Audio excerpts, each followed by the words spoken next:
Today was just supposed to be a normal day other than my dad Travis's mysterious death, but instead it was a complete disaster. You're probably wondering what I'm talking about. It's really hard to explain, but basically this happened. So I was just walking down the school at BAM, down the hall at school, and bam, that's when I heard it. I heard a loud alarm moan. I looked out the window and there was a big flying saucer. I did not know what to do, so I just stood there, frozen in fear. And then the aliens came towards me, so I ran away, just running and running. I just kept running. I dove into the empty library because I feel safer around books. I just hid until I believed we had found the last compound survivor. And before I could say anything, he grabbed me and jumped through the window into the open door of the spaceship. The door shut, and then I felt the ship shaking, and then I watched everything I knew and loved slowly get smaller and smaller until I could not see it anymore. And then we exited Earth's atmosphere.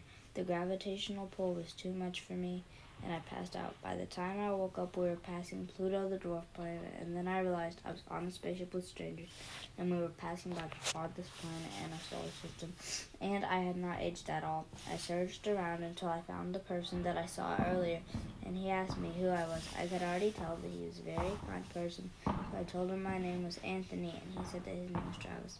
That was a crazy coincidence because he had lost his son named Anthony and the rest of his family. I asked him how in the world we had just passed Pluto and we had not aged at all.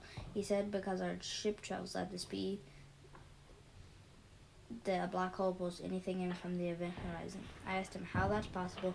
He explained to me that he is part of a secret government association that studies space and have learned more and figured out more than Neil deGrasse Tyson. They also started digging because they found some really high energy bursts, so high that they were equivalent to level X solar flares, and it was a bunch of anti-gravity. So once they made a secure tunnel to it, they built an extremely strong and extremely sturdy spaceship that travels extremely fast because the engine is a bunch of anti-gravity condensed together. He said that it also had hypersleep beds and that I should go ahead and get into one like everyone else because I am literally wasting oxygen. I set the sleep timer for 2 days and then went to sleep. It felt like it had only been seconds, but it had actually been 2 days.